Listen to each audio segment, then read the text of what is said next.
I think that's a lot of what our OGs is kind of talking now and having bigger conversations. But you have to remember is that unfortunately, but fortunately, still this genre this culture was built out of pain and things of that nature. So we got to look at, that's why I say you got to look at the roots of things, right?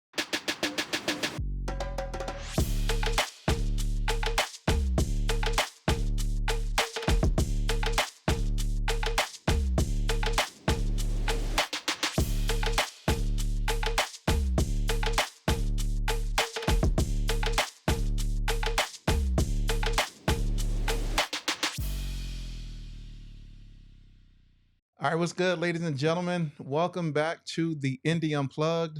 I'm your host, B. Vaughn. Tonight, we got my man. Let me introduce you. You know how, if y'all seen any of these interviews that we do, I got to take the time to interview the guests properly, right? So today on the Indie Unplugged, we welcome Mogul, an artist whose work transcends music. We're going to talk about how it transcends music. Hailing from Oklahoma, Mogul is rooted in the legacy of Black Wall Street. His latest project, Black in America, with 3 Ks, we know what that means, right? So we get into the meaning and the vision behind Black in America. It was released on Juneteenth. It is a powerful commentary on the Black experience in America, blending personal insights with broader societal issues. A graduate of the University of Tulsa and now based here in Atlanta, Mogul is a hip-hop artist, songwriter, producer, podcaster, and community activist dedicated to empowering his community through his multifaceted career. Ladies and gentlemen, join me in welcoming the talented and socially conscious Mogul.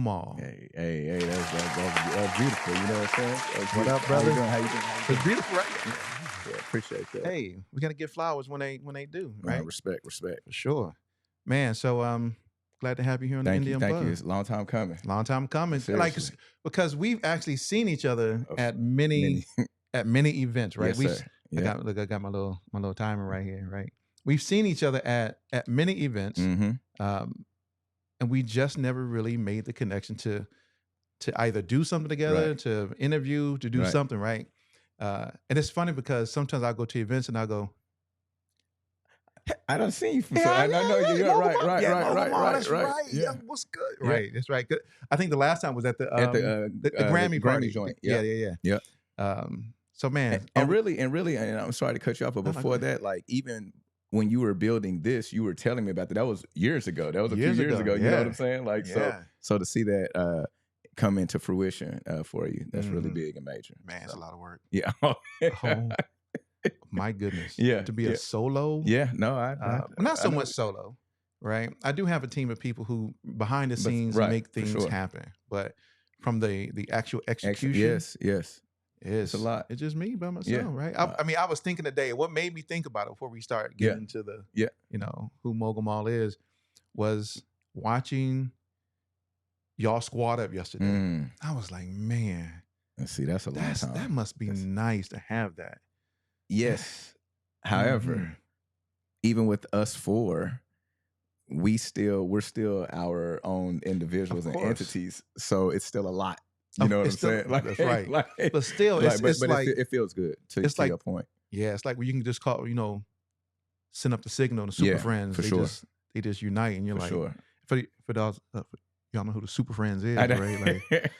Like who's the Super Friends? We know, X-Men and Super Friends. Yeah, they way before us. Well, they're not really way before that, but anyway. But that's what made me think about it. It was like I saw y'all squad up on the radio station talking about, and we'll get into a little bit. And I was like, man, it must be nice having a team that each person understands, their role on the team, what they bring, their expertise, but still be their own individual, creatives, and still doing the things that you do outside of the things that you do for the team. So kind of as a segue into that, kind of give us a story of Mogul. Man, where you want me? Where do you want me to start? Because wherever you like to start, man. I mean, like from the beginning. I was born. My mother's womb when I was rapping. Hey, and singing when I came. It's really like that. Born in Oklahoma City, and like as a kid, always in talent shows and doing things like that. I wrote my first rap. I recorded my first rap in 5th grade. Yeah, so hip hop. I have an older brother, and hip hop has been in me, instilled in me since like early ages, right? And so hearing the music in the room next door to me was the inspiration. I mean, starting back with LL Cool J. Like I said, I have an older brother, so that's what he was listening to, and so being inspired by that goes into doing talent shows, leading into, like I said, 5th grade, recording my first record, and then going on to 7th grade. I went to a performing arts school, so for music and theater, yeah, and so clicking up with partners there, freestyling. I love freestyling, and so as a youngin, going to the studio in the 7th, 8th grade, like hip hop and music has always been the vision. That's always like since like I said, since a kid, freestyling off the head, doing those type of things, performing in shows, talent shows. By the time I got to high school, I was like more like I want to understand the business of this as well. Master P, inspired by Master P. That was really it. And so my thing then was I want to go to school. I want to learn about music and the businesses, and not just be an artist, because you know, like all the homies rapped. Like we all rapped, but it was like, well, I'm just a business minded. That's just who I am, right? Being involved in different organizations and school and things of that nature. And so I remember it's about my sophomore, junior year, like I said, and looking into school. I'm a band geek, so I play percussion in the band, you know. And so, like I said, so music. You're getting your Nick Yeah, Cannon on. I played. I played I march bass. I march small bass. But as I say, percussionist, because at my school, like we had to play timpani, bells, tambourine. Like you're not a drummer. You're a percussionist. Yeah, you're. So okay, hold on. sorry. Wait. So let's go back. Is there a difference? What's the difference between a drummer and a percussionist? A drummer is just go play the drums. Like you may play set, or you just play drum. You don't have background in everything that comes with percussion. You know what I'm saying? Like so that's, you know, percussion is cymbals. Like I said, tambourine, bells, timpani. I mean, it's so many things, and you know that goes back to our heritage, you know, and culturally for African Americans, you know, more so. And so like my band director, I remember in 7th grade, he told us, like, we don't do drums here. We don't do drums up in here. No, you're gonna learn everything. And so just wanting the extra part of the education, like I said, is like the homies, we were rapping, but being inspired by Master P and saying like, well, where's the business gonna come from? And I remember our junior going into our senior year, shout out to my group back home. We called ourselves the Intellects. And so shout out to Reese, Spence, L13, BG. But yeah, I remember we were in a situation where we were going to get signed, and I have a cousin that's an artist as well. Shout out to Nitro, an older cousin. And I was telling them about the contract, and I was like, man, they want our publishing, and they're going to pay for our studio time. Now, mind you, I'm 17 years old, and he was like, nah, that ain't it. Because for us, it's like, oh, they paying for our photo shoot. They paying for this. Like, we like, it's good. We getting free studio time. You know what I'm saying? Like it was, we doing shows. This is fun. But wanting, like I said, back to what I'm saying is wanting that extra business and knowing it's like, this might not be a good idea, fellas. You know what I'm saying? We might want to look at a different route, which led me once again going to college, searching for a school where I could do music and business. And that's how I landed at the University of Tulsa. Within that, Atlanta has always been like my focus. I wanted to be in Atlanta since I was in 5th grade. Wow. Yeah. Black people, you know, like studying. So you got to go back, studying history, everything from African-American history, you know, civil rights is born here. So I paid attention to that. And, you know, I did want to come to Atlanta. And I knew like the college transition, I didn't do enough research of what was out here. So like I said, in searching, I found a school where I could still do music and receive a minor in business and kind of infuse it together. And it was called Arts Management. That was the program. And from in college, I was able to intern with a radio station, got hired right after college, worked for Clear Channel, and got into doing voiceovers and being on air. But still, Atlanta being the focus. Like I got to get here. I got to get here. Then finally, I had an opportunity. I had a friend out here. She's like, "Come on," and I left the crib and came out here. And so that's just how I got here initially. And then from there, it was like, let's record music, dropping mixtapes. You know, I wanted my guys to move out here, but they weren't ready to, you know what I'm saying, make that transition. Had other things in front of them. But I was like, you know, I'm here. I'm not. You're like, I'm ready. Yeah. I'm not going back. I mean, you had the dream to move to Atlanta since you were 5. Boys in the Hood. Right. Oh, Boys in the Hood did it. Okay. So at the end of Boys in the Hood, if you remember, Trey was going to Morehouse and Brandy was going to Spelman. Like I remember, that's one of my favorite movies, and so that right there was like, it just stuck. And then if you watch Menace to Society, where was they going to go? To Atlanta. Like like that's right. So Atlanta was always infused in there. But yeah, I was like, I have to get here.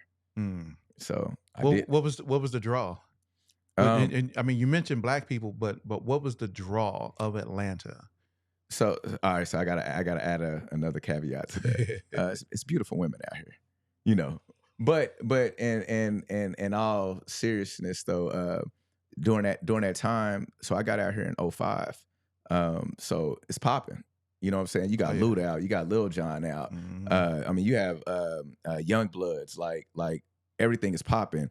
Gucci, Jeezy is coming. So just the attraction of the music itself, I mean, you know, my favorite group, Outkast, like, you know what I'm saying? Like really, that's where it started. But that was it. It's like, this is Black people and music. This is where it's at, you know? And it felt right. Like, you know, you think of Cali and New York, and I love New York because that's where this hip hop, that's the mecca of where it's at. But you know, the other part is like, oh, New York is far. Like New York is like, you know, cold too. Yeah, that part, seriously. Right. But yeah, I mean, but that was, and I knew somebody here. Like I had a friend that was already here, and then a friend that I met that's still here to this day. That we worked together. That was in Tulsa and moved out here. So a little bit of support. Right. But yeah, I mean, but just knowing that this is Black Music Hub. So it's like, come on, let's go. Come on, like come out here. Can I tell you something? Yes, sir. I was scared to move to Atlanta. You were? Where are you from? Yeah. Well, I'm originally from Virginia. Okay. But we moved here from St. Louis to shout out to Atlanta. 314. Oh yeah, 314. Yeah. That's I got my best friends from St. Louis. Oh so, yeah, for sure.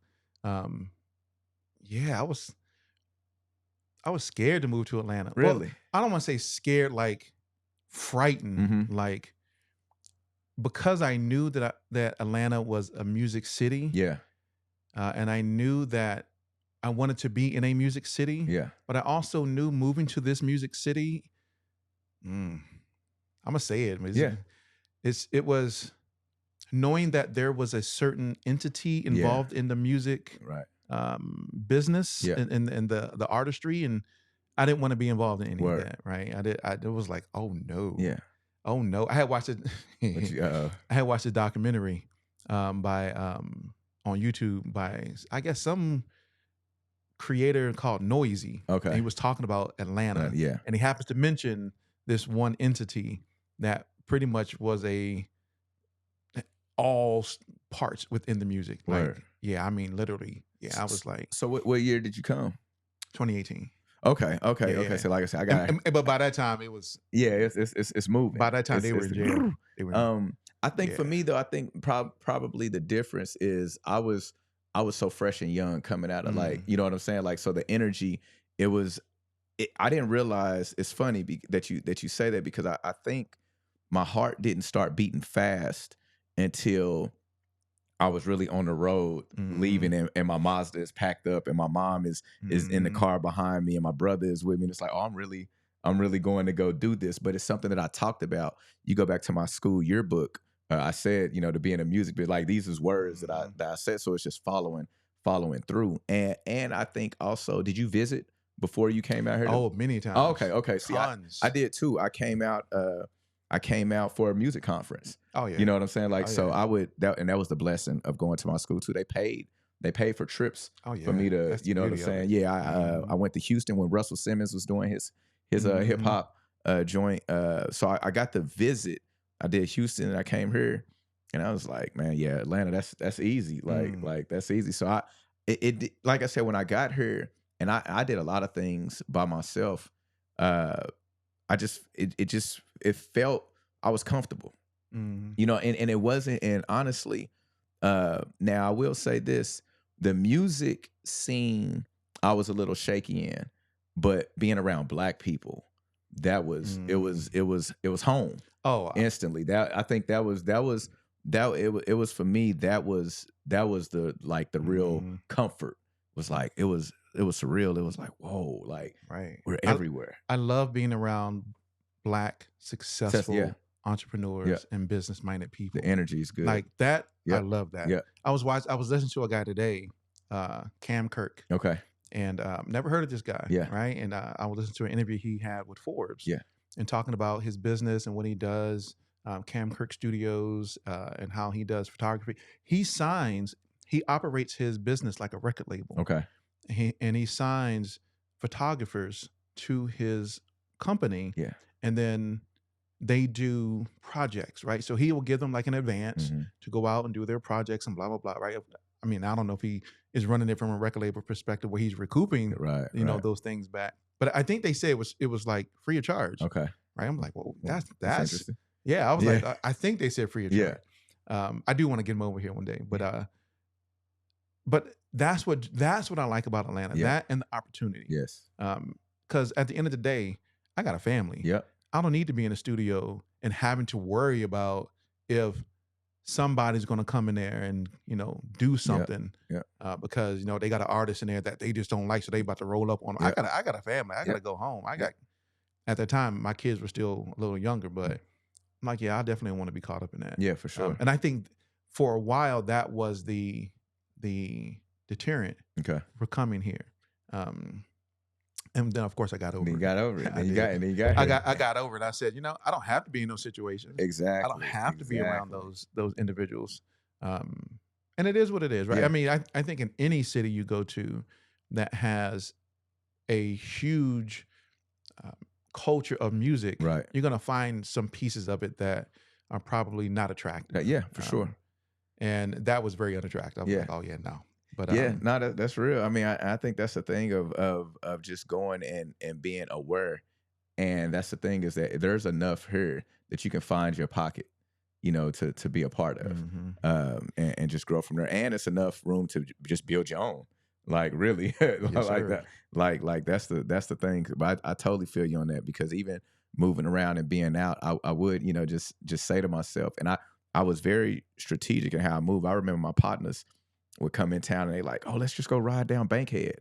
For what? Like I was Why? like you know what I'm saying? But for them it's the experience, want to It's the see and it's experience. like, nah, I don't want to do that. We got Oklahoma tags. Like I don't You want don't to want to be do in that. certain Right. areas. You know what I'm saying? Like respect to those areas. It's like we don't want to go play around over there at Right. 10:30, 11 at night. No. Like for what? We're not Like doing that. I got the philosophy of when I was growing up. My Yeah. mom said be home when them lights come Yeah, on. yeah, So when them yeah, lights come yeah. on and I'm in the area For that sure. I'm going, all right, time to go. Yeah. Hey, it was great seeing y'all. I got to That, bounce. like that's it. And that's it. But that I mean that just takes a level of awareness, Mhm. you know. So now being here in Atlanta, Yes. and coming from the background that you come, Mm. the environment that you were in previously, Mhm. and being someone that's committed to social activism and the civil rights movement, and being passionate about that, how does now being in Atlanta, Yeah. the you mentioned the kind of the birthplace of the civil rights movement, how has that impacted your activism and your perspective from societal issues and Um civil rights issues? so man, it's interesting. It gives hope, but the reality of it that I tell people all the time is that this is just one city in one place. You know what I'm saying? And as much as I love it, like where we at, we're still in Georgia. You know, so you get too far this direction, that you go feel it. You know, so it Right. makes me more appreciative, and sometimes I have to sit because I've gotten to a place at times where I'm comfortable, Mm. like almost too comfortable. meaning that I've been here so long. So, you know, sometimes I need that reality check of reminding myself, like, yo, this is a privilege. You know what I'm saying? Like because as soon as I get on a plane to go back home, you know, you feel it. Mm. You know what I'm saying? Like you feel it from just hopping on a plane and being 3 or 4 of the black people on the plane that's headed back to Oklahoma. You know, and so what it does though, it energizes me because I'm still very connected back at home. Like so I run a lot of my nonprofit things back at home. Okay. So it's like I get the information from her and I always want to share it with my people back home. So it gives that type of movement and vibe for me. So I'm able to see what's happening here and communicate that back to my people at home. So it's like I said, it's still inspiring to me, and it gives me it gives hope that hey, pieces of this can transcend in other places too. But it's up to people like me that's here that's able to give that information and expose my people to that. Yeah, and I think that's the sometimes we do get comfortable. Yeah. Sometimes I mean we realize we live in Georgia. I saw a post today. It was like why most people don't live in Southern Georgia. Yeah. And I You was know like, better. Yeah, because you know better. You don't live in Southern Georgia. Like that's why like Atlanta is like the mecca of where the most black people live in Georgia is in Atlanta. Yeah.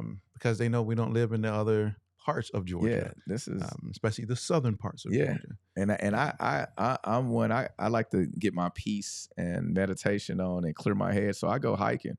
So and I go out to Kennesaw. And so even just being out there and going, you know, I'm looking like this is a Confederate war grounds. You know what I'm saying? Like that I'm hiking up. So I know it's bodies and just knowing what that means all the time. It hits different. And I think like I said, coming from Oklahoma and being very aware, going to school, going to college in Tulsa and the Black Wall Street, I've always had the, you know,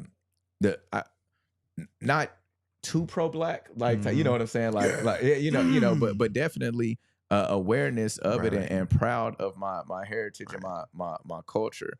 Like I said, because I'm still acceptance of other cultures, but letting being in those environments and always wanting to we're always being a minority.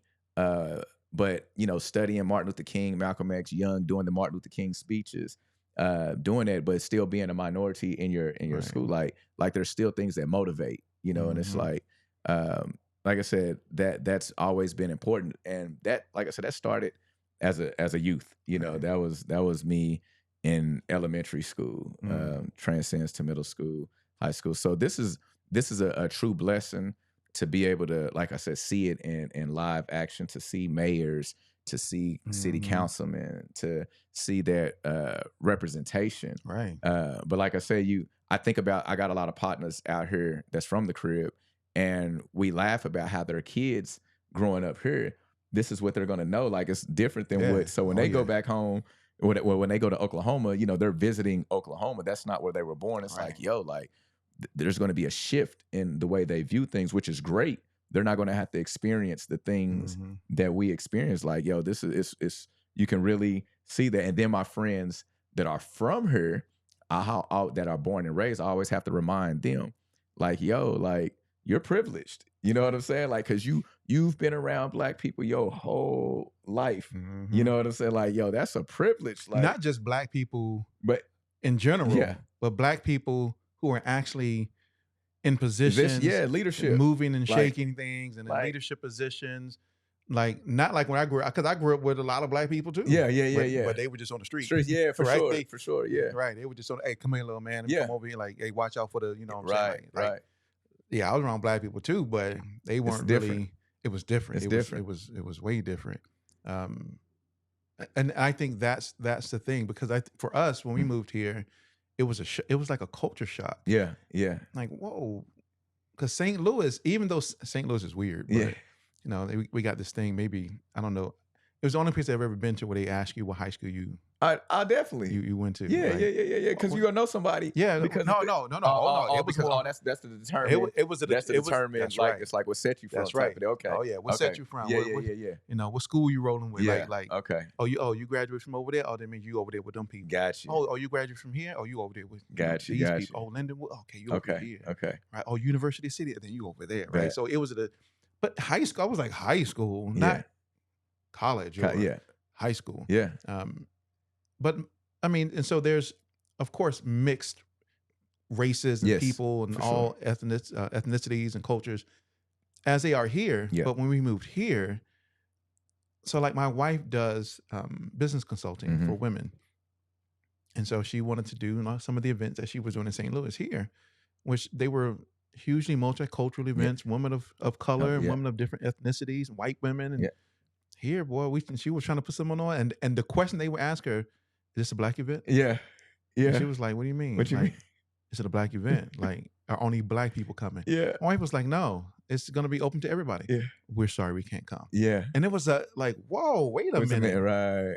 Like, it was a shocker. Yeah. My wife was like, man, whatever. Like, it was like, whatever. She's like, God made all people, like, and we are going to celebrate and welcome all people. Yeah. And I was like, yeah, you right about that but it was a shocker. It was an absolute shocker. That's wild. Yeah. I mean, but that's what this city is. That's what it's built off. Yeah. Right. Right. It's like, and I have no issue with it though. Right. It's like, granted, if you want to, like black owned businesses, right? You want to only peruse black owned businesses, right? That's fine. You can do that.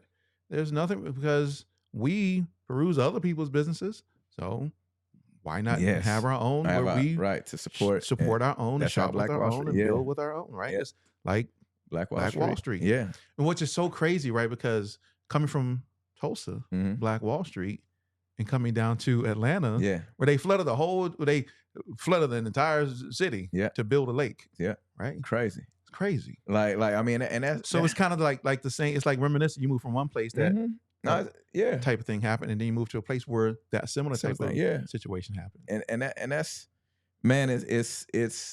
I don't go there though. I know I ain't going out there. It's like Crystal Lake. I ain't going up. I ain't going. I used to go before I knew better. Right. Then I knew. Then I learned, and then it was like I'm good. It was like we're not hanging out. We were just talking about that a couple weekends ago. We was out there 4th of July weekend. We hanging.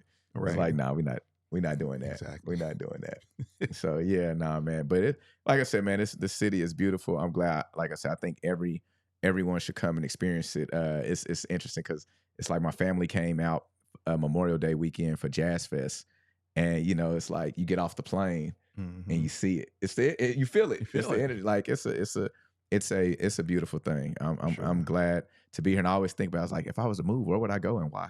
Yeah. Like where would I? I'm gonna tell you what I'm not gonna get these housing prices. That's exactly what I'm not gonna get somewhere else. These housing prices. Now, I mean, it's so crazy. Yeah. I mean, when we moved here and we bought this house, I remember exactly how much we paid for this house. Right.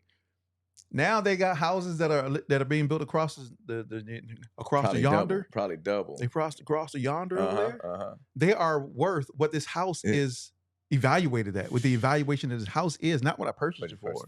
Where the evaluation of the house is today. Yeah. That's where they're building homes today for that price. And those houses are smaller. So I was just about to say they're smaller. Oh no. The game is the game right now. Y'all are crazy because they're spreading everything out. Yes, sir. You know what's happening. Yes, sir. You know what's happening. Not to segue. Or to kind of go off on a tangent, but it's weird because this community is literally right up the street that they're building these new houses, and I find it. Y'all got to watch the games that these developers play, right? Because you never know who really is the owners of these developments. Yeah. So this development up the street is just, if you go there, like when you leave here and you go up the street and you make the left and you go right to the road, like literally right at that, there's that development. But you'll notice it's split in two. It's one development, but it's split in two. One side has homeowners. Okay. The other side is owned by some investing company. Where they're renting all those homes out.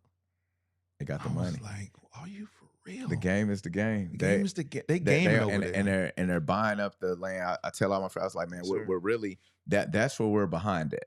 Yep. You know what I'm saying? Like that's where because I'm out in Marietta, even the shift of when they moved the Braves Stadium out there. Oh yeah, the office that for my day job is right across the street. See, and so that everything is up. But they moved, they moved from the city right up to north. Marietta, right? You know what I'm saying? Constituents, of course. And I would agree with that. Because we are so rooted in music, entertainment, sports, right? We don't really think about, well, let me become a landowner. Like literally, not even just this division, but right up the street, there's another division that they cleared out. The homes that they're about to build up here, $700,000 to $800,000, and the homes are the bomb. I was like, oh my gosh, the homes are the bomb. But see, they are purchasing real estate, and land, and things that yes, we may get involved in. I don't think at that level though. Well, we're behind. Which I mean, this is all historical things. You know what I'm saying? Like so it is important now for, like I said, the Black folks that are into real estate, and which I think that, at least here we can see where they're trying to spread that knowledge and all of that. But when we start looking at the financial situation, I mean, we're just behind. We don't have a lot of buying power, and so we do. Well.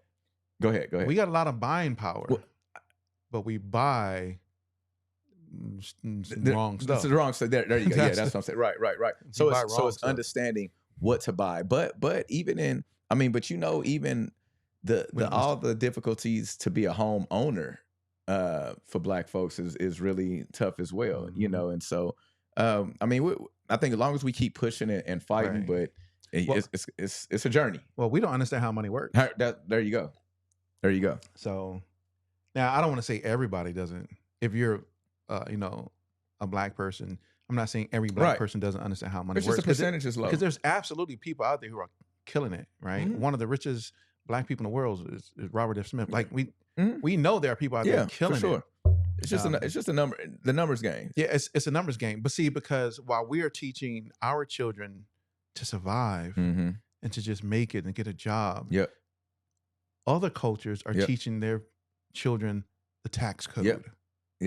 Like who in the right mind is reading are you reading the tax code? Right. Do you understand the tax code? Or do you understand the financial literature and understanding that's happening? I mean, we got Wall Street Trapper, who now is somebody that's out there helping to spread financial literacy, right? We got Earn Your Leisure, who is out there helping to spread, some financial literature, not literature, knowledge. Just literacy in general. But it goes back to, like I was saying, from the historical side of it, is like when you think about it, I would say a lot of kids right now, a lot of folks are still like first generation college students or just now getting this information. So if you look, when we break stuff down, the civil rights, we talking 60 years ago. That this is not long ago, right? So the idea of when we start thinking about having quote unquote real money and knowing what to do with it and how to do it, this is we're learning in real time. We're seeing a lot of this happen in real time. And so, it's a blessing, like I said, that we do have these financial gurus and folks, but still, even in that, we're still moving because we don't know and we're not very trusting. We're still going to move a little bit with hesitancy, right? In certain areas. And so, like I said, it's just going to take time. As long as they keep teaching it and putting it out there, and we have to put it in the schools. Definitely have to put it into the schools. Another thing I just want to throw out there is, like, think about our culture where we, you turn 18 is get the kids out the house. And I was talking to the homies about this, and I was like, but why? I was like, yo, like, why put them in a situation to have bills? Like, build, you know what I'm saying? Like, yes, there should be rules established and things like that. But why go out here? Like, I tell my nephews, I was like, yo, like, if your parents allow you to stay at the house and you can stack. Like, don't be so quick to run out. Like, I mean, you have to fight, and I understand. Like, don't sit around. And right. do No, nothing. you got to do stuff. do stuff and like you have to stack do that stuff, bread. but so that would be the teaching. So you can start having a savings, Right. little bitty things. But see, Go ahead. other cultures do that. Yeah. Other cultures are right. So I saw this guy talking about. He said, your culture is really weird because you try to kick your kids out Yeah. when they're early. Yeah. Early in life. Yeah. Like, he said, but these is repeated behavior. So These that's are what I'm saying. beha- that's Like right. that's what I'm saying. So we're just learning. Like we're literally are just generation where you find like kids still staying home or with the parents. Like this is new. It was these is things that it's like, oh no, after you graduate high school, you need to get a job and get out. Right. Like that was because it was like that was your rite of passage. yeah. That's how you were becoming an adult. An adult. Yeah. Right. That's Because it. if you can't take care of yourself, you're not an adult. Right. If I still got to take care of you, not an adult. You're still a child. So, but if you don't have a saving, but you But also have to think too. we set them up. Set them up to fail. Yeah, and I paid attention to this like as a kid. And I thank my mom and rest in peace to my pops. But my I had a savings account since like early high school. When I first got my job, that's the first thing that they did is open me an account and all of that. And a lot of I have a lot of partners that they just started. I mean, they had shoebox money probably up until about right 5-10 years ago. Like, I mean, you know what I'm saying? Like, Right. so you have to think different backgrounds. So if knowing the importance of having that. So that's why I say it's like we're just behind on stuff, and it's just just not being taught, not knowing. Wall Street Trapper said it the best though. He said, "Does a lion teach a zebra how to eat?" A lion's not going to teach a zebra. Right. Teach a zebra because then it'll get away, Right. and the lion's not going to be able to eat. So it's like, how can I teach you these, financial things, right? And you learn those things, Yeah. and then you're going to teach other people, and then there's nothing for me to. No, so Yeah. I'm not going to do it. Yeah.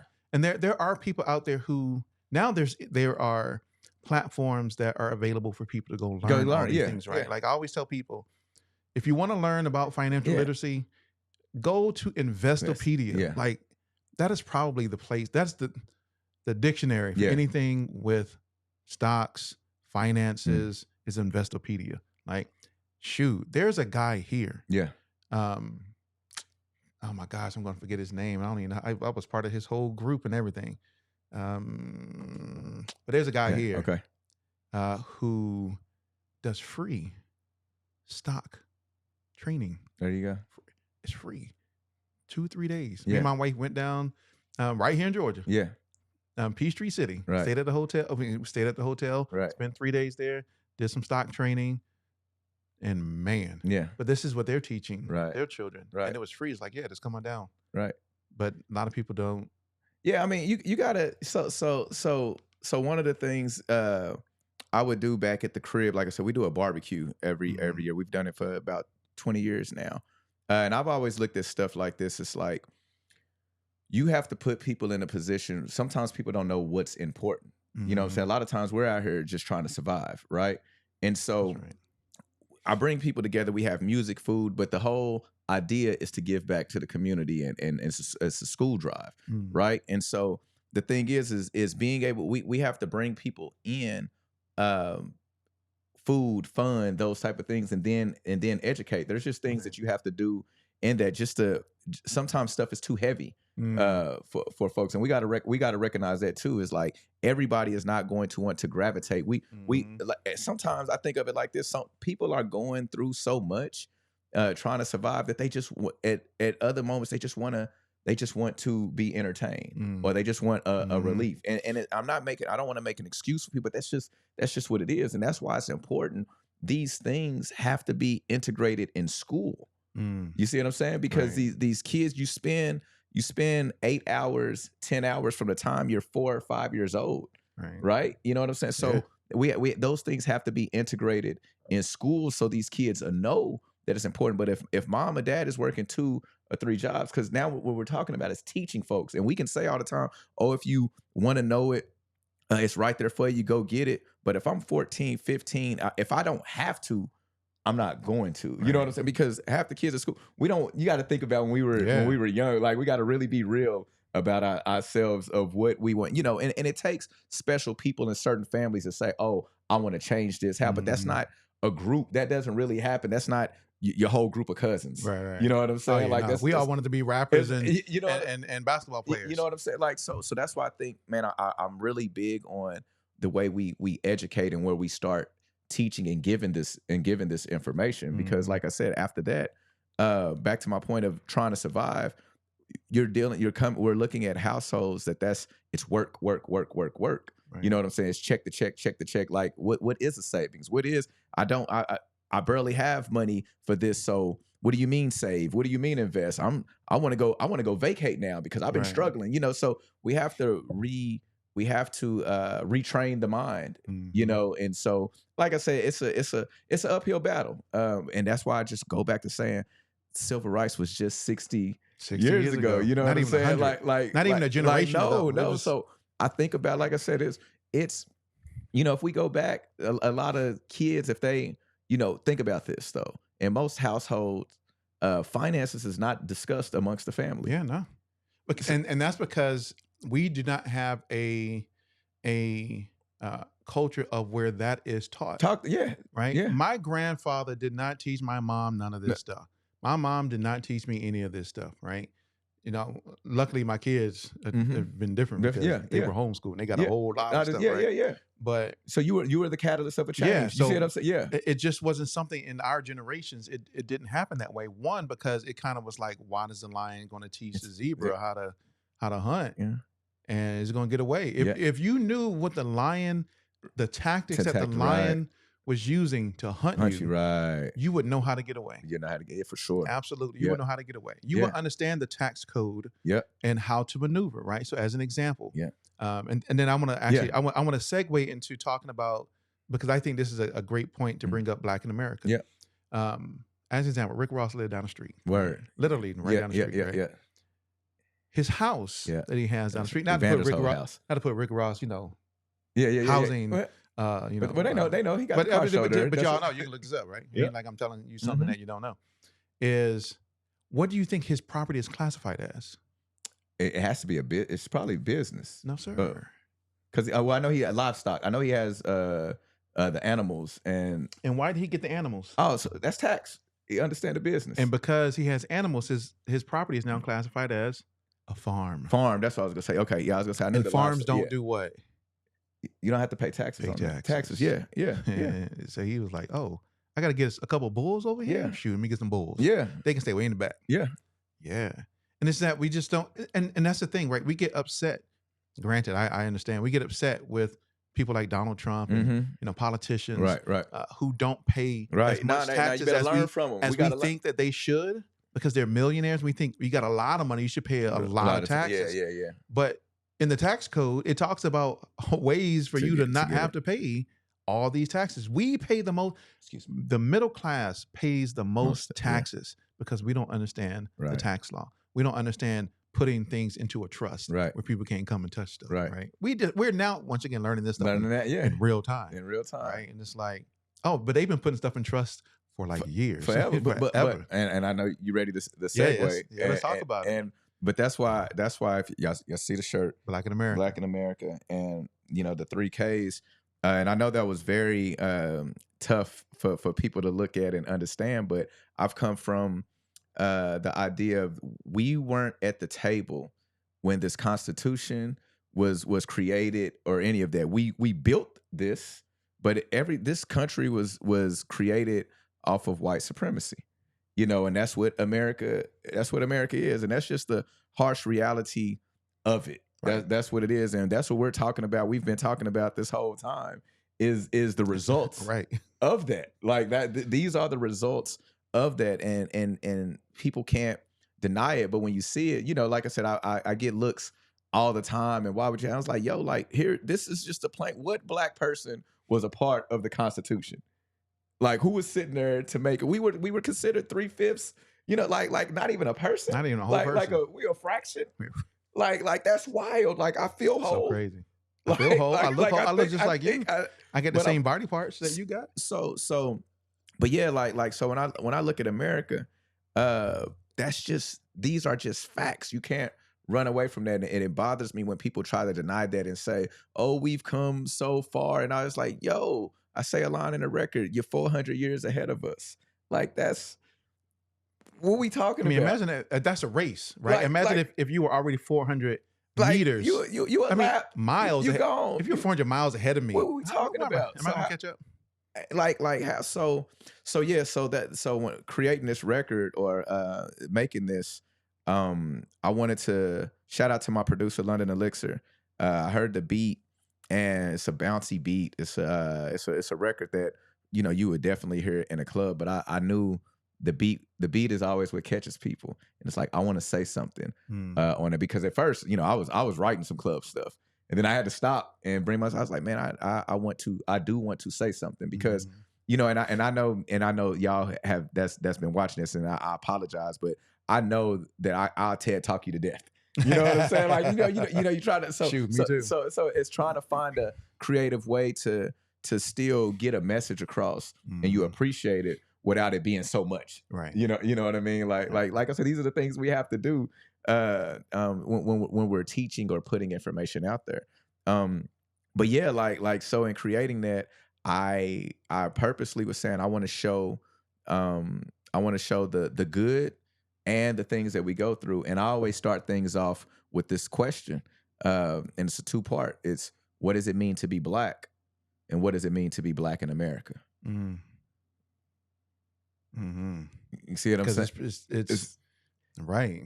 It's really two different things. Right. Because how I see myself as a Black person is probably different than how it is being perceived or translated in America, and how America perceives me as a Black man. Yeah, because when what I did after I wrote the record, I did like an experiment, so to speak, where I was asking people those questions. Now, mind you, I wrote the record first, so I wrote it off my own experiences and own thoughts. But I started asking people. I said, "What does it mean to be Black? What does it mean to be Black in America?"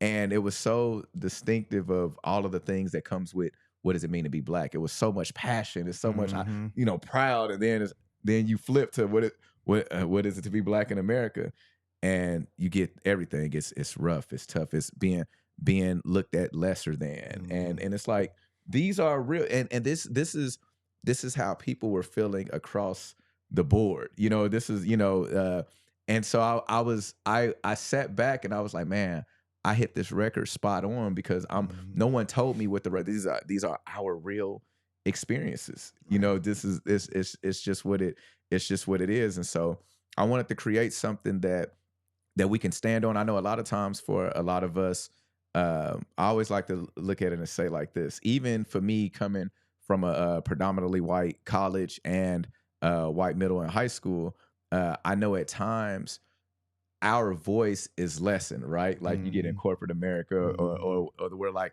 I got family that wouldn't dare wear this shirt out, just because like they got jobs, right. They got jobs, and I'm very aware of that. So I say, hey, like I can be your voice. You know what I'm saying? Like, so if you feel a type of way, or you want to share that experience with someone that's not of our culture, play this record for them. You know what I'm saying? Like, so they can hear and get that and you don't have to feel like that you can't speak. I can speak for you. And that's already messed up in itself, that you can't share your experience. And that's the thing. I just went through at my job. I went through this experience called the Black Management Accelerator Program. Okay. It's high level leadership program for high potential Black executives within the industry. And so that was one of the things we talked about, was how do we show up? And how are we received by other people? And we kind of had that same conversation. It was all passionate about how do we see ourselves as Black people? And then how are we perceived as Black people in America? And that's the sad reality. Is that we can't show up as our authentic self, right? I mean, we get into code switching very easily, right? Like it is so crazy. It's a real thing. Like I could be sitting here talking to you right now, but like, yeah, man, that's good, bro. Like, you know what I mean? Like, oh man, that's what's up, dog. Like, fam, like, what's up? And hey, yeah. So, yes, but the trajectory of this particular project is going to move in the way that we thought it was going to solidify our business arrangement with our vendors, and that's going to open up doors so that we can be a catalyst for how we can move the organization forward And it's and obtain natural. the business results that we're looking for by year end, right? That's what I'm saying, That's bro. what But I'm saying, like, yeah, that's what I'm. and And it's just like that. it's so natural. It's so natural. It's so natural to code switch. So, and not even just and people find themselves code switching a lot, not just in the way that they speak, but from their cultural mannerisms. perspective, our Sense of culture, mannerisms. I was going to write a whole article Yeah.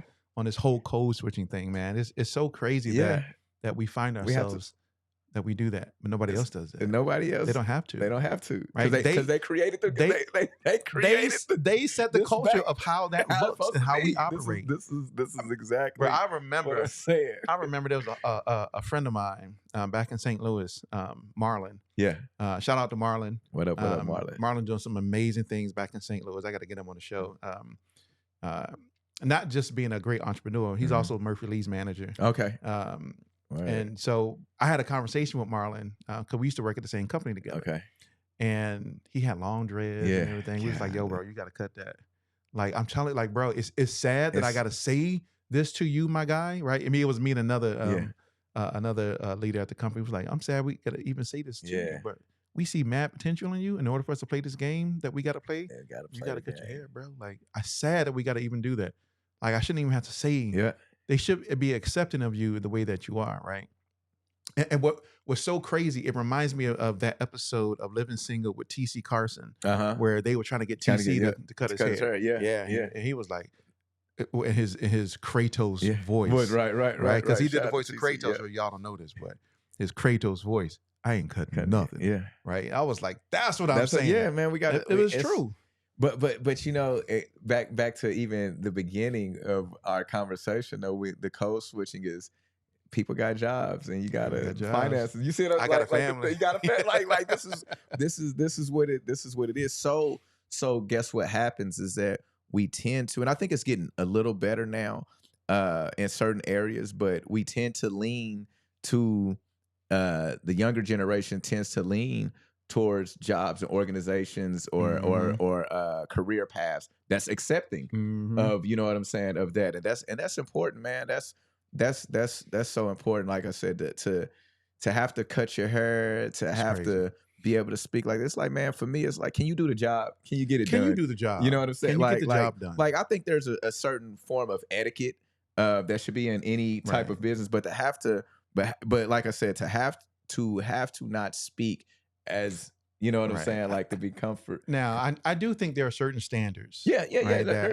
That a person still has to be able to meet in order to do certain types of jobs. For sure. Right? Like, if you are someone who's customer facing, I don't know if I can have you coming in with like ice cream on your face. Yeah, no, your name, definitely, we have to, I think even to that is the, I think we have to go and ask the question why, right? Why are certain people? But I'm gonna give you pushback though on that. I'm gonna give you pushback because bring it. The thought process is like, well, what if we were in Africa and they got they got. But see, that's it. But you feel like that's culture. That's culture. That's culture, right? That's a culture thing. So guess what? The tattoos are now becoming culture. They're now crazy. But see the nose and the ears and things from Africa. I mean, that's their culture. I don't think that's right. I don't think it's a cultural thing that we do as Black people, right? You can go to Africa and see tribes in Africa, and they all are living that same thing from a cultural perspective. Yeah, not in America. I just want, but I do see some elements. I always like to just mess with the brain just a little bit, just so we can, for sure. You know what I'm saying? So we can look at that. But yeah, man.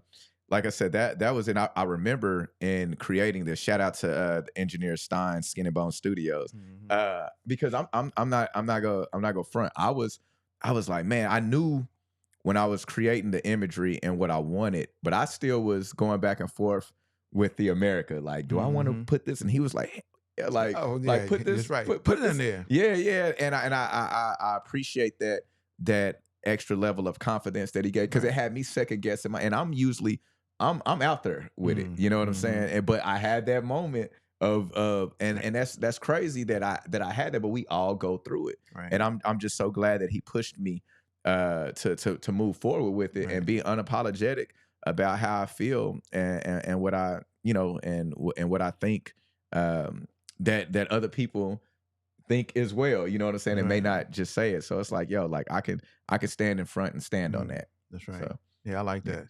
I like that. Black in America, like you Yeah. gotta Yeah. because I think it was a first culture shock when Ice Cube did it. Mm-hmm. When he put Yeah, the that right. Yeah, no, no, yeah. definitely. And that's what I'm saying. When we go back to Ice Cube, NWA, and just even those records that Chuck D, Public Enemy, KRS-One, and having those political, and that's what's crazy is that like we're having same conversations, and that's the other Today. thing. It's like, yo, like we not tripping, like y'all not changing. Because they don't have to. Like, They don't see a reason to change because they're not really impacted by it. So they're like, why? and so hopefully we can what I hope to do, continue to do, with this record and message is just kind of create conversation, awareness. I mean, the things that we know, but just bringing it into a different light or just adding to. Um, and I just want, I really for the young people, because I think at times, and once again, and I'm outside of Atlanta, excuse me, whew, outside of Atlanta, we don't have this much either diversity or just this much Black culture. And so it's like, as they're trying to strip away our history, Mhm. it's like, yo, like don't forget, like don't forget why things are. It may seem cool now that you're in school, but once you get out into the world, you'll see how people really think of you and treat you and all that. And so it's like, I want people to take time to study and know a little and care about your culture, Right. care about your history. I'm passionate about the culture, same way I'm passionate about hip hop, like MCing and the art form of it. Like care about these four elements of this thing that we call hip Oh. hop. Oh, he said the four The four elements. Yeah, yeah, yeah, Oh, yeah. Straight up. that's a real MC right there Like, because yeah. you understand the what's the four elements? Four elements, man. We got MCing, we got breaking, we got DJing, and we got graffiti.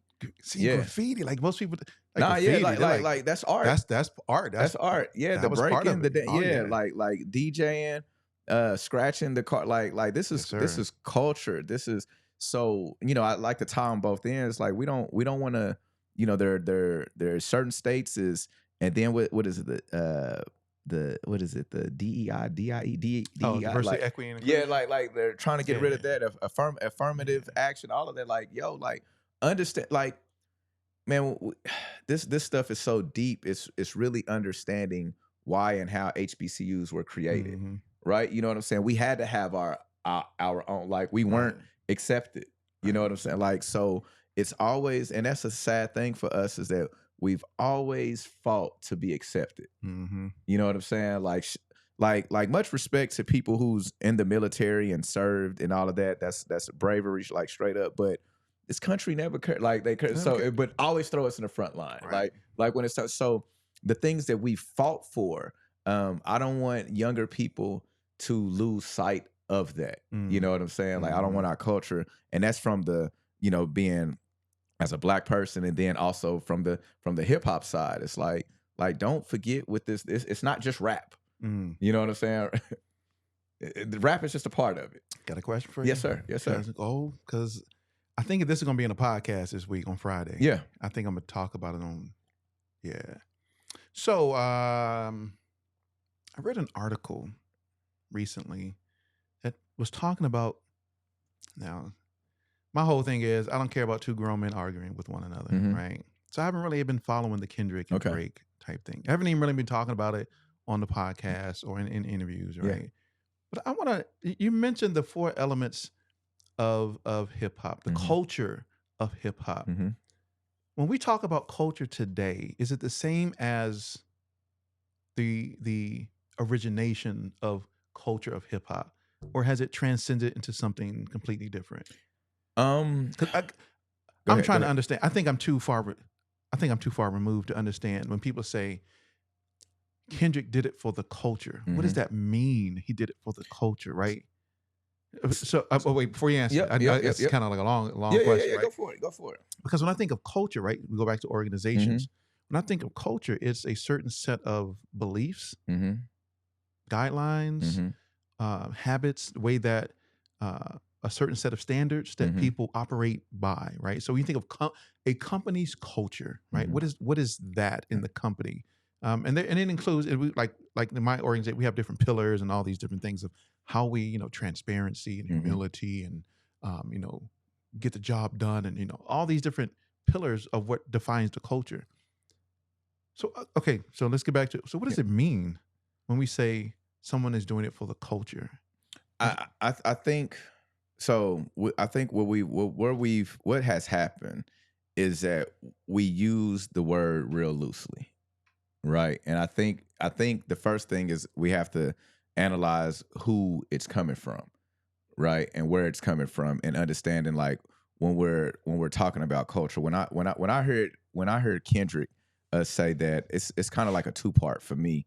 Um, it's the MC, it's the purest of MC and lyricism, right? And then it's the understanding that the culture itself is us as a people, the hip hop community, and being able to touch those. Like I was saying earlier, when we say rap, that's just a piece. Mm-hmm. But when we're saying culture, we're like, what does that affect? That's the community, right? Like, so how are you touching the people? Are you touching the people? Are you reachable to the people? Do you stand for something, or are you just a piece of it, Mm. a part of it? You know what I'm saying? And so when I look at the Coles and the Kendricks and things like, I believe it's like, no, that's culture. That's, I want to touch the people. My Mm. music is going to touch the people. We're not like I think there's a room for everything. Like, this is a big melting pot Mm. of things. And so I think it is the principle. It is there is standards of that, but once again, I still I look at it as how do you positively affect the people, in this Right. community. And that's what I think. Like I said, we use it, like I said, is two different levels of it. And I think, like I said, I think we throw it around. And when I think culture, I think community. Mm. I think community, right? Like that's where I was like, man, how does this affect? How does this element touch the Right. people? And so and that's the thing. And I think when we look at certain artists, we look and we start to say, okay, they affect the people. I know for me, one of the things that I've always felt, even as an MC, as an artist, the reason why I do my give backs and community give back, because that's my responsibility. Mm. Like, no matter what the message is in my music, I can have a record about women. Like, it can be, I always say, like, because in hip hop they equate a lot of messages to negativity. But if you're true to it, you're rapping your environment or what you grew up Right. on, or what Right. you're telling a story, Mm-hmm. right? But my responsibility is still to how do I show up for my community, right? Like, how do I show up for these people in this environment? Mm-hmm. Am I too far removed from them to where I'm not accessible? I don't get, and this can be a long conversation of like, do you go back to the hood? It's how do you impact? Sometimes Right. sometimes you can't, because we've seen some of our greats die in their neighborhood. So Right. sometimes you have to stay away. But when I Mm-hmm. look at culture, I look at community. Like, Mm. that's what it is. That's what it is for me. And so when we start looking at certain artists, you do start questioning. I don't think every artist has to speak politically on stuff, but it's like, what are you doing for the people? And I know it's not like you have to broadcast everything. Right. But I think to help sometimes change the narrative, like, we have to publicize the good that we do. Like, we should, like, it should be stories. We need to hear more about the different foundations and all Mm-hmm. of that, because every news cycle is another artist getting killed, going to Yes, jail, sir. and all of that. And this is just part of life. But there's another part of this too. There's another part of this culture That's right. that's building and all of that. So that's culture, community for Yeah, me. I appreciate you sharing your perspective. I've always just wanted to kind of ascertain what the meaning is behind Mhm. culture. Right. And then who defines the standards of the culture within, And I like think it's tough in these hip hop. I think these it's are tough. questions I'll be asking. No, Like, no, no, no. like, It's crazy because it's tough in hip. This is why, man. I'm really working on something, and I think, like I said, I'm very passionate about this. When we get to talking about hip hop, this is why we have to.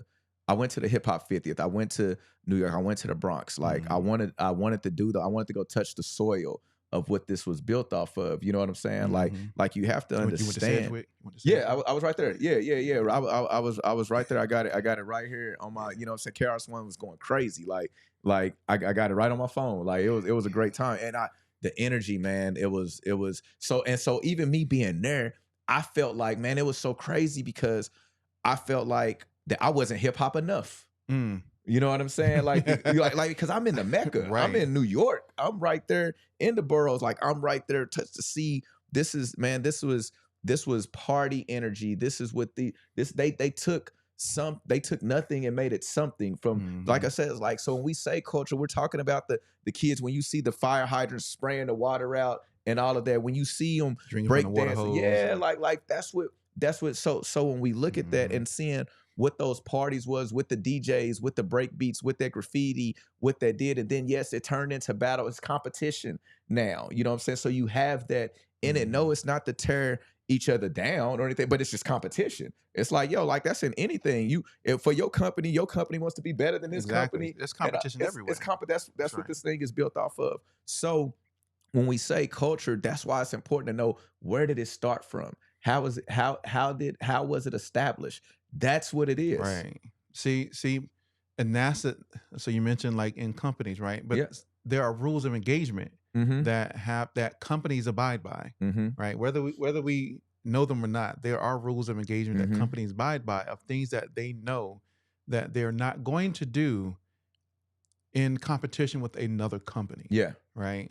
And that's why I'm always curious about questions. I always have questions like that. That's why I say I'm Yeah. I'm probably like far removed from it because I'm not inundated within the hip hop. I mean, first of all, my favorite genre is R&B. R&B. Okay. Word. But I love hip hop. Like, Yeah. don't get But twisted. and the like, R&B cats came from like, the trust me, I love. from the streets too. Well, I'm Keep Wu Tang sweat. all day, baby. Wu Tang all day, Yeah. right? Yeah. But I just always have those questions like, okay, well, there's a culture of hip hop. Who set the culture? Where does the standards come from? And I think that's a lot of what our OGs is kind of talking now and having bigger conversations. But you have to remember is that unfortunately, but fortunately, still this genre, or this culture was built out of pain and things of that nature. So we got to look at. That's why I say you got to look at the roots of things, right? You know what I'm saying? So to say, so I think at the end of the day, though, I think even then everybody wanted to be safe and love each other. Like you still wanted to walk away, but we have to still think, we have to be real about the things that affected the culture, which is drugs. You know what I'm saying? We got to think about the crack era, and you know what I'm saying? Like, so to understand that even if it's a great house party and the function is good, once we get into the crack era and then we get into the money, what happens after that? You know what I'm saying? Like now there's bloodshed and all of that. So I don't know that's not what it was. That was just a part. That's just become part of. You know what I'm saying? But like initially, this is supposed to be fun, free spirited. So to say, where was I think the other thing is, it was so new, and for nobody thought it would last this long. You know, we talk about that also. So no, there was no guideline to it. And here's the other thing about it too. When you think about it, we don't look at hip hop. I don't know that we look at. Let me think about this before I say it. Other genres of music as culture. Exactly right. So that's right. I mean, do pop artists go around? I'm doing it for the pop culture. Yeah. No, I'm doing this for the rock culture. Well, but I don't know. I'm just and that's what I was going. But what I will say, they may use a different word because it's still a lifestyle that comes with rock, right? And those different things. You know what I'm saying? Right. Country and all that. But I think we just have. And this is the beauty of being black. Like we run everything. We lead. You know what I'm saying? Like, best you believe it. Think about it. So sure. So unfortunately, the other thing that happened is that the people, because once again, where we lack is having money, is that they started to commercialize it. Mm. So now, what are the 3 things that sell? Sex, drugs, and violence, right? So if you have these elements, now we're getting into the money Right. part of it. And I don't know, like I mean, rock and Biggie roll said, is whoever thought that hip hop would take it this far, like we didn't know. You know what Right. I'm saying? Like these is just kids. These are just They didn't young know. kids that who knew? Like really, when we think about it, who knew it would become this? Right. Nobody knew? knew they would become the biggest selling genre pretty much in all music. Right. And the most influential. Absolutely. You want to take, and that's the thing, right? So we'll segue into Yeah. to something you mentioned. But if you take away hip hop, if you take away Black culture, if you take away Black people, what do you have? you're gonna be. There's a lot you can't do. You can't do. There's a lot you can't do. Like even in your own house. In your own house. You can be like, yo, hold up. I need to get the. Yeah. I can't get that, right? Because I want to make it. I can't get that because it's. Yeah. Yeah. Right. That's crazy. So you mentioned, to kind of segue from that, you mentioned doing a song that has some bounce to it. Yeah, right? yeah, for sure. And working with London Alexa, of course, Yeah. we had on Yeah. on the show actually Saturday. Yeah. Right. Dope interview. And you know, she was on Sync Masters, you know, an original series we just put out. Right, I seen And in the Sync Masters, she mentioned something about JuJu. Yeah. Yeah. Right. 10 billion views. Yeah. Right. Blew up. Huge. Yeah. So talk about your involvement Yeah. in JuJu. Right. So for those who are watching the JuJu, if you're familiar with the football player JuJu Smith Schuster, at the time he was playing for Pittsburgh Steelers, and he was doing a Got Milk campaign. It was a campaign for Got Milk, and it was a partnership with TikTok. So it was an advertisement. And so London, being the person that she is, had been searching to get into sync licensing. And for those who may be new to this show, sync licensing is, if you think of, is music being synced to film, to TV, to ads. And so an opportunity came to where this song needed to be created for JuJu. And so she hit me. I never forget. It was Labor Day weekend. It was wild. She was like, "Yo, Mal, I got some beats. I have an opportunity." She was giving me the rundown. She gave me like kind of like the brief of what it was, and she was like, "Hey, you got, I need it back in like 2-3 days." And I mean, it was just like that. And I tell the story all the time. I like to laugh about it because London was out of town when this was going on. So now it's like pressure on me. So now like I gotta write, record 3 days, and so yeah, like I took the information, and I just immediately, as a writer, I said, okay, I started doing my research on JuJu. You know what I'm saying? It's like, man, how can I create the best thing that's going to fit for this? So I took it another level and was making sure that I added elements to him. I wanted to make it feel like I knew him. You know what I'm saying? Like, and that's funny because I had people after the record, they was like, "Man, is that your homeboy?" And I was like, "Man, I don't know." You know what I'm saying? Like, we had, but that's the beauty. So our record got picked because, like I said, whenever you're submitting for these things, you're up against. It wasn't like we were just the only ones. You know what I'm saying? But I am the writer and the performer of the record. And man, it was a beautiful thing to see happen, to come in fruition. But that's how it came together. And what we found out from the music supervisor, what made Our stand out is in the hook. I called out the movements of what he was doing. And we stand and we push it. You see it looking cricket down. You know the movement, JuJu. Hey, yeah, it was good. Right. He was doing the dance. No, it's crazy because I'm like, I don't be on TikTok, but that's the fun thing, I think, for me as an MC, to be able to be a different character or study and learn. That was the challenging, but it was a fun, challenging thing for myself to be a part of, and so I'm very grateful for that opportunity. So shout out to London, shout out to Jessica, the music supervisor who gave us that opportunity. And so yeah, man, it was a really Really dope Yeah. experience. Really dope Yeah, yeah, experience. yeah. Yeah. Yeah, I bet. Yeah, yeah. That No, 10 billion views. I know, Like, right. No, it was dope to be a part. And you know, the thing about it is I look back on it because I was getting some stuff done for my website today, and I said, man, the thing I'm trying to learn to do is be in the moment. mm, And I felt like we had moments of being in the moment during that time. Um, I don't know that we understood how big it was. You know what I'm saying? At the time, we didn't know. You know mhm, what I'm saying? We're just working. We're just creating. right. Like that's what it's just because it's what you love to do. And so the phone people hearing it's being on ESPN. Then it was like on NBAT. Like people hitting me. I'm like, oh, this is something. You know what I'm Oh, saying? yeah.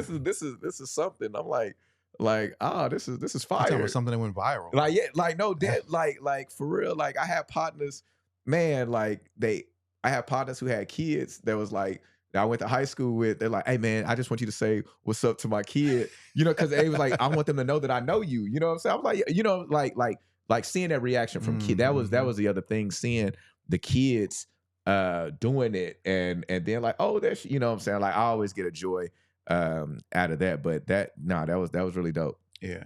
I mean, how many artists do you know that their music has 10 billion I know, views? right? Right. Yeah. No, that's That's crazy. I was talking to when we did Jay Nolan's Sync yeah. Masters segment, we were talking about you know, making albums and you Yeah. know, and I was like, I said, yeah, but you have a song that's in a video game that sold 10 million copies Man, though, bro. Like, that's so so in essence, you sold 10 million copies of of your your song. yeah.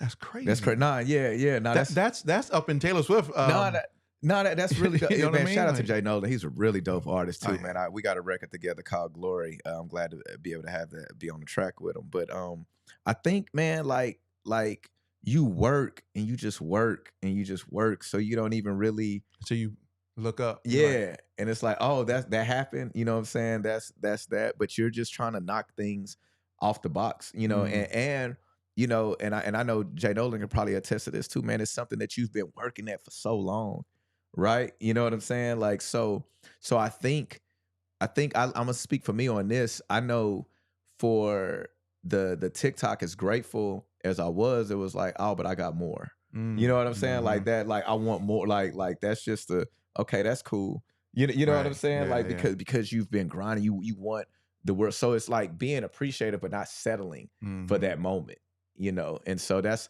a battle. That's a battle that I have daily Mm. is like knowing like, oh, you like this, but I got more, Right. you know, or the idea is like, I've been doing it. Like, Right. I want you to go back. You know what I'm saying? Like that because you as an artist, that's what we want. We want the ears of people. And we do know it only takes one, you know what I'm saying, for it to go. But That's right. the work you do to get that, you know, to get that one Mhm. is it's a lot, you know, and it's tough. Yeah. It's Yeah, tough. yeah, It's it's tough tough. to even to just keep going. That's But see, the beauty of it is learning how to for that moment to be in the moment yeah, nah, for sure. And that's that like I said, and to yeah, that's celebrate that moment yeah, and then to be able to recall that moment. yeah. Like, okay, yeah, what did that feel Feel like, like? yeah. You know, what did you know, my expressions in that moment? Hmm. How, you know, what was my environment like at that particular time? Yeah. Right? I think a lot of people don't take time to pause and to live in that moment Nope. to And celebrate because we live in an environment that's like, oh, you're only good as the last thing you put out. Oh, you did that? That's great. What you got what you next? got next? What you got That's next?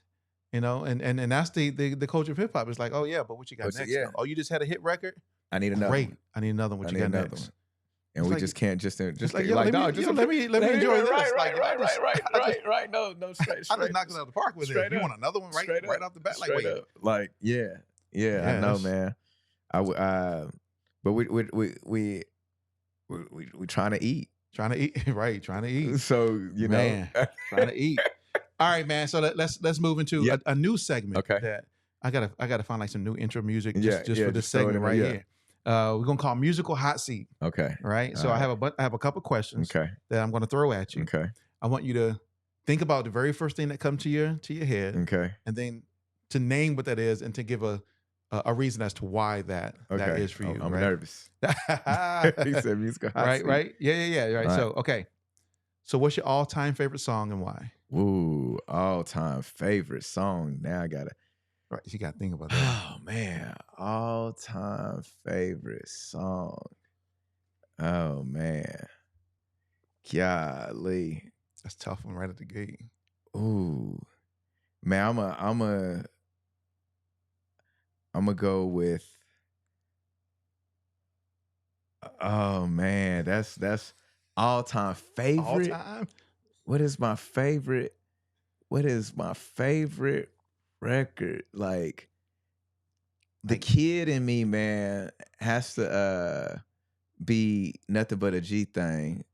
Snoop and Dre, man. I remember that vividly. 5th grade on the bus, on the Bluebird bus, me always rapping 1, 2, 3 into the 4. Snoop, Doggy Dogg, and Dr. Dre is at your door, ready to make an entrance. So back, man, come on, man. Like that was just give me the microphone first, man. Come on, give me the man. microphone first, so I can bust like a bubble. That right, Oh, yeah, that bro, right that there was- for me, because like I said, that's just the kid in me. That's I want to bring it back to that being on the bus. I remember me and my boy L13, like we have our overalls on, rap like I mean the school bus. Shout out to my boy Boo. Like they bring it up all the time. To like when that song come on, I almost lose lose myself. So that's top up there, just off the top. That's top. Yeah, that's what's up. What's a song that you love but might be embarrassed to admit?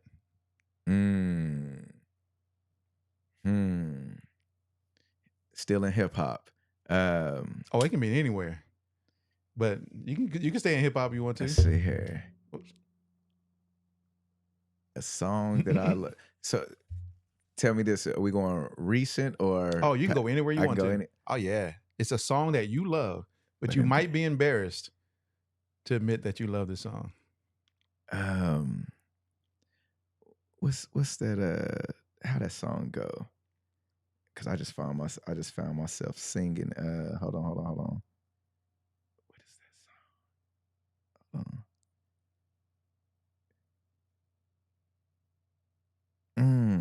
That's a that I'm embarrassed. That man, if they knew Mogul Mall listen to the song, be like, dang, really? Didn't know that. Embarrassed. Hold on, let me see here. That be like, I shouldn't like this song. Like, why do I like why do I like this song? I would say, no, I don't want to say that. No, I don't want to say that. Why you want to say? I don't want to say that. Don't Hold on. Let me give me 30 more seconds. Don't put it out there. Give me 31 seconds. 30 more seconds. I give you Jeopardy seconds. A song that I love but embarrassed. I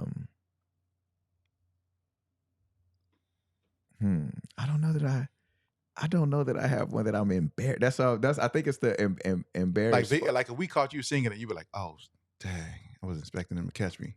No, but I don't know. I don't know if what you call it. Which I forgot. It's one of Nicki Minaj's song. Where she Super sing, bass. No. I don't know a lot of Nicki Minaj songs. Yeah, this is when I had to catch myself because I was out. So I was like, should I be singing? What? But it's a good record. It's a great record. But God dang it, what's the name of it? I know it when I hear it. Moment in Life. Moment in Life. Yeah. I actually like that song too. That like, wish that I can have this moment for in life. I be going crazy. And then For life. Bro, that, but I stopped myself because I was like, should I be singing? Like T-Minus produced the heck out of that track though, right? That is the one. Like I got the because I get it. I should have more. I'm background singing. Hey man, hey, that song is actually mad dope though. I know it's a dope song, but you said sing it out like singing it out like wanting to just like fan out. Like I don't know if I'm supposed to be doing that. You know what I'm saying? Like I said, I literally caught myself like, and I was like, oh shoot, like because I was out, and I was like, I'm too excited to sing this. I'm too excited. Like yeah. Yeah, that's hilarious. But that's actually a dope song. Yeah. T-Minus did this thing on that. So what's the song that describes your current life situation? Wow. That's a really good one. Oof. Man.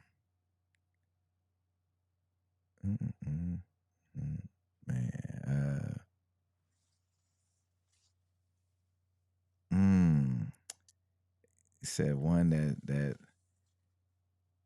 I just feel from the soil. What was I just listening to? Man, there's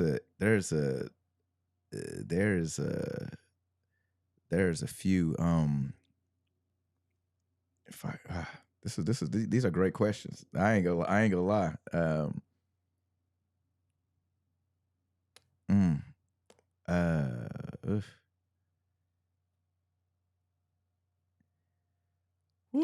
Got him thinking about it. Nah, you do because it's been a couple, and I just want to narrow it down to one. It's funny that you asked that question, because I was going back and I was listening to it. It's always between Kendrick and Kanye, and it's off the graduation. It's off the graduation album. What was I? Which record is that? What was that? Is it My Beautiful Dark Twisted Fantasy? Hold on. When I go back, I'm stumped. But I was just listening, and that's why. Oh my, that whole album, the whole graduation album It's right amazing. now, for me, it's like I think because what's happening right now for me, I feel like it's a resurgence of energy. So I was listening to Good Life.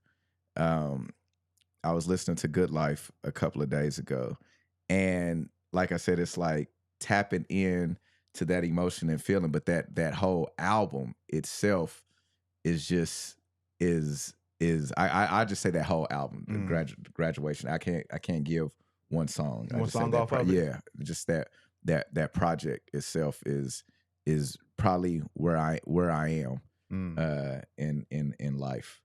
Yeah. Like you got flashing lights, flashing light. Yeah,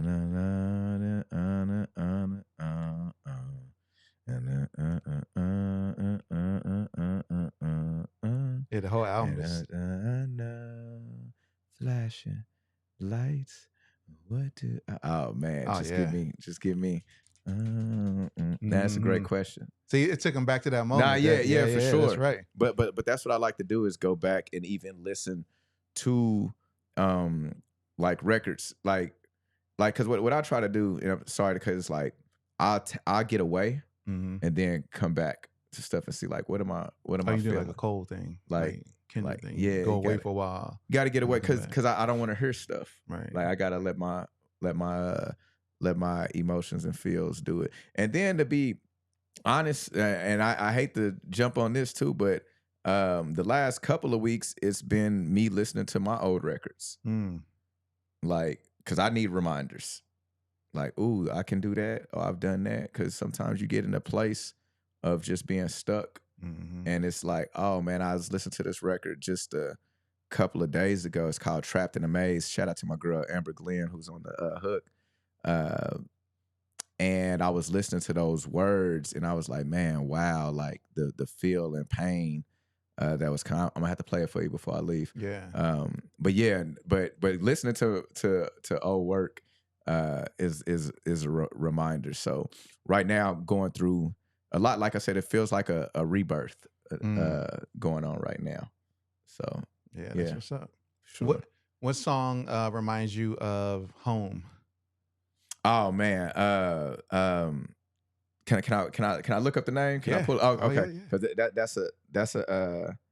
that's another Kanye. Hold on, he got a lot of Kanye. Kanye did. Is it home. I'm already home. I'm already what album is that off of? Hold on. I probably stopped after My Darkness.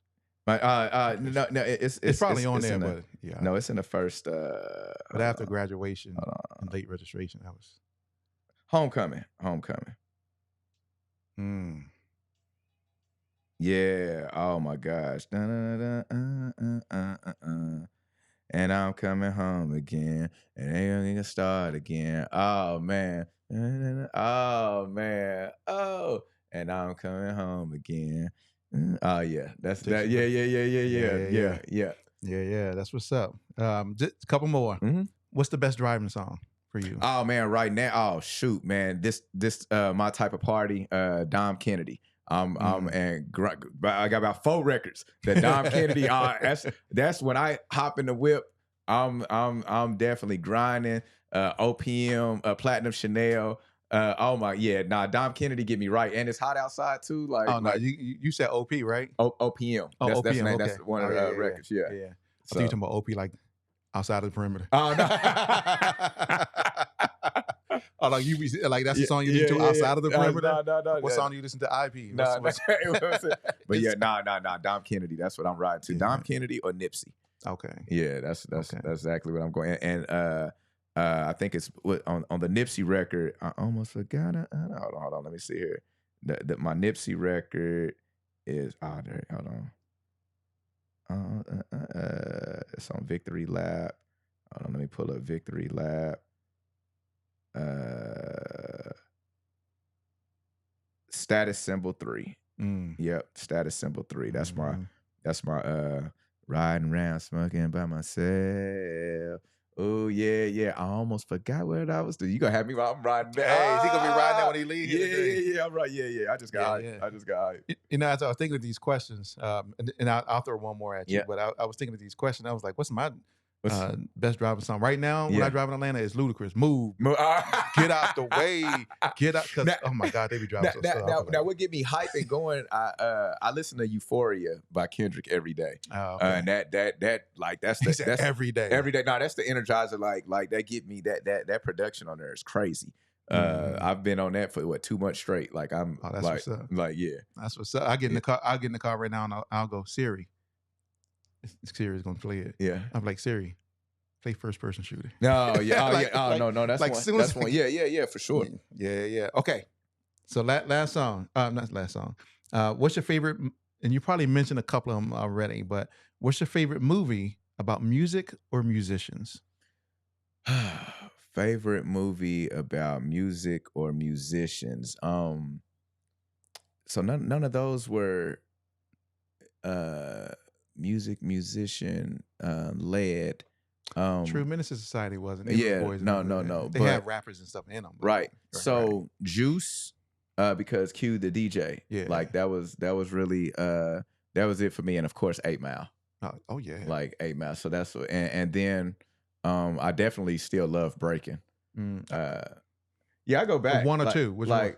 The original. But Breaking 2 is hard, but Breaking 1, yeah. So, but yeah, definitely Juice. Definitely, I know, right? Yeah, that's when I went to dance. Yeah, like I was a dancer. I was a dancer too back in the day, when I was mad skinnier. You know, but yeah, no, definitely 8 Mile and Juice. You know, that was definitely it. Yeah, that's what's up. Yeah. Man. Yeah, I love this thing. Like when he leave here, he's gonna throw in Kanye wrote. Oh yeah, definitely. Like I said, I go because I always battle with myself on what's my favorite Kanye album between the first one. My favorite is probably going to always be College Dropout because it meant the most to me. College Dropout. It meant the most to me. Jesus Walks on that, right? Yes. And I said I got to go back because I know people have late registration up, you know what I'm saying, pretty high up.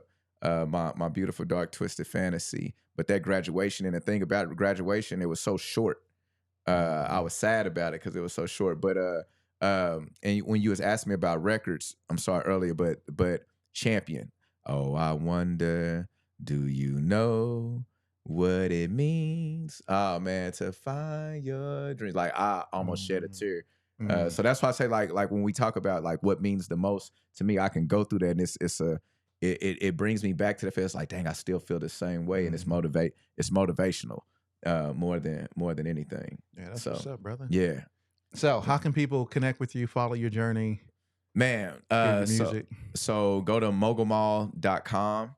Very easy, MOGULMAL.com. I just dropped the Black in America video. That's on my YouTube. Actually, it's on my website. Just go to my website. It's merch right there. Follow all my social media handles is at Mogul Mall, MOGULMAL.com. Go right there, grab your hoodie, t-shirt, watch the video. If you enjoy it, share it. And yeah, man, just tap in with me. Also just a shout out, produced the film Sink or Swim documentary. We didn't even talk I about know, Sink or right? I Swim, know we right? got Like we got to all types of stuff, I but know, right, right. July But it's 14th. July 14th. Come learn. Like I said, let me throw this out there real quick. So if you've seen the beginning of this or read the card, you see I'm labeled a multi-hyphenate. I participate. I hold a lot of titles and things from, like I said, hip hop, MC, rapper, writer, producer in film, just a creator, motivational speaker. And so I don't like to be labeled as one thing. It's all these things that I'm a part of. And so one of the other endeavors is being a producer of this documentary with the team. Shout out to Maddie B and Ogechi, and of course London Elixir. But we put this project together it chronicles London's life and how she got into sync. And man, what we want to do as a collective is teach other musicians or give other artists the information needed to get into sync licensing and letting musicians know that there's other ways to make money in this music business. And I had a good family member of mine say, it's like, just be a part of it. Like, if you love something, make sure that you touch it and you're a part of it, be in the building, be around it.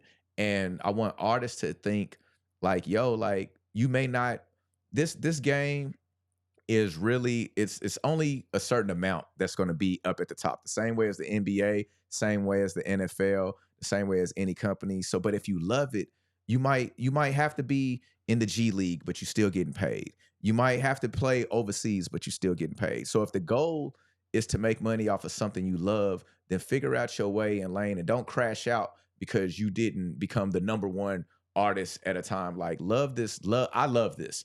So like, yeah, still set your goals high, but understand that there's other ways to make money in this music business as a writer, as a producer, creative. Understand artists need managers, artists need photographers, videographers. They need somebody to plan, need assistants, manager. If you love this culture, if you love this hip hop, and it's more than just rap, So there's the dance element, there's the graffiti, there's the fashion side of it. So I just want to put that out there and just I just want to encourage people to if you love this, then you'll find your way and don't crash out doing crazy stuff because you want to get to the top or you want to be an image of who you are not.